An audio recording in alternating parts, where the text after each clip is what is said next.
Her name was Ivy. The love of my life. Sobrang bait niya. Sobrang genuine ng pagkatao. Bonus na lang talaga na maganda siya. Her aura teka lang. Take 2. Her aura radiates sa school. And she is hailed as one of the most sought after or crush ng campus.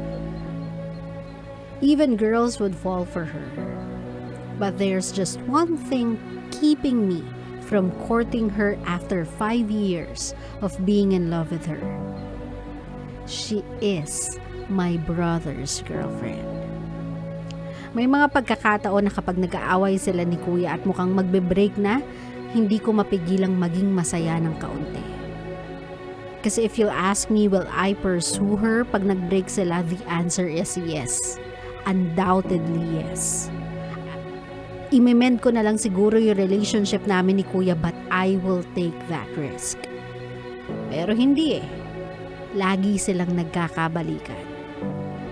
And lately, I think matatapos na ang paghihintay ko. Kuya is talking about marrying her sa parents ko, and he got their blessing. So it's only a matter of time before niya hilingin kay Ivy ang matamis niyang oo. Siguro nga after 5 years, kailangan ko na talagang tanggapin, DJ. Hindi siya para sa akin.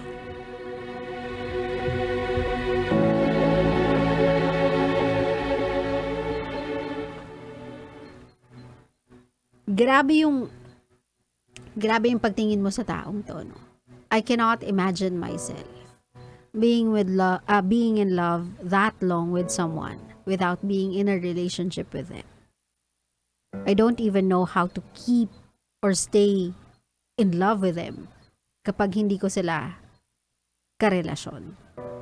Kasi imagine loving a person from a distance.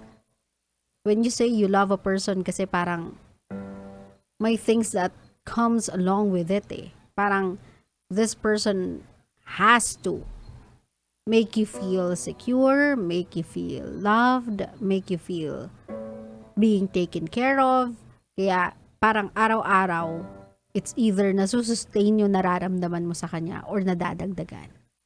But being in love with a person from afar, being in love with them, but not have a relationship with them, that one is foreign to me. So kung ganyan ka ka-loyal sa pagmamahal mo sa taong to na hindi mo pa karelasyon, I cannot imagine how lucky the girl must be to be able to be in a relationship with you. Kasi ganyan ka ka-loyal. I don't know what keeps you going. Is it the part na hindi pa siya sa'yo?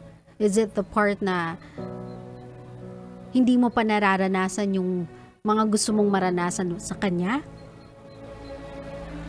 Like the holding hands, ano yung feeling ng mayakap siya, ano yung feeling ng ma-date siya, yung not knowing how it feels like ba is the reason why you kept on being in love with this person after all those years. Pero my love, fast forward to what you are about to face right now, siguro blessing in disguise na din na magpa-pop na ng question yung kuya mo as early as now. 'Di ba? Parang imagine after graduation, give it a year or two, ikakasal na silang dalawa. Siguro blessing in disguise na din na hindi na naghantay ng sobrang tagal yung kuya mo before niya i-pop yung question doon kay Ivy ng will you marry me? Para hindi na lang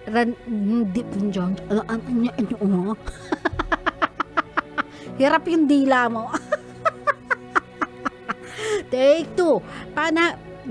Take 2. Sablay pa dala.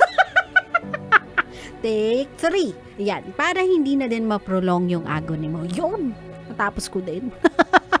Diba? Para hindi na humaba yung time na kailangan mong i-endure being in love with someone you can't be with. I'm not saying na once na nagpakasal sila automatically or in an instant mawawala yung mararamdaman or nararamdaman mo doon sa girlfriend ng kuya mo. But at the very least, wala na yung feeling ng hope. Kasi yun yung kalaban mo dyan eh. Hopeful ka pa rin eh. Hoping ka pa rin na magbe-break sila. And that's, I know it's a very uneasy feeling for you because you are not just talking about any other man eh. You are talking about your brother. So I know na having that feeling in you na hinihiling mo na sana mag-break sila is an uneasy feeling for you as well. So blessing in disguise na din talaga na nag-propose na yung kuya mo ng maaga. So that ngayon, ang pagtutuunan mo na ng pansin is that you accepting Ivy to be a part of your family, but as your sister, not as your partner. It will take time to get used to, pero yung hope being taken away from you, surprisingly, I know will make things a bit easier. Smoother yung transition. Kasi wala nang what if. Wala na yung baka may chance. Wala na yung baka pag nag-break sila, ako yung makita niya. Wala nang ganun. Kasi you know you won't cross that line. That is just not a girlfriend anymore. That's a wife. And there are certain things that you just don't cross. Kung girlfriend na yan, baka mapag-usapan pa eh. But if wife na yan, there's marriage involved and soon enough, there will be kids as well. I know you won't cross that line. So love, i-endure mo na lang muna tong last moments of being in pain, being hurt, grieve for the loss of not being with someone na you've been in love with for the past 5 years. Yung hope, ilagay mo na lang siya sa ibang paraan. Let's just hope one day someone will walk into your life that may not be as amazing as Ivy, but even better because this one will be yours. This one ay hindi mo na kailangan maghintay na i-break pa ng kahit sino.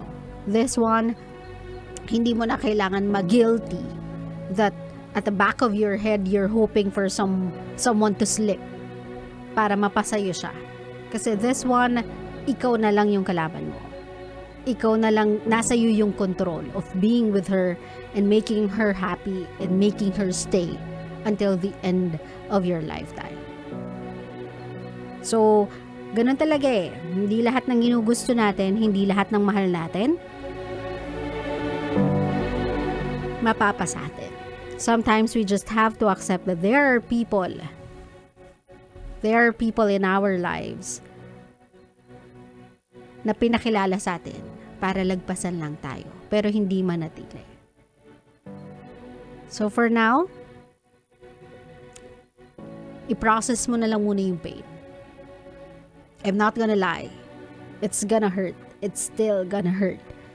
Even up until that day na mag-walk siya down the aisle at alam mong you are waiting at the end of that aisle, pero you won't be holding her hand.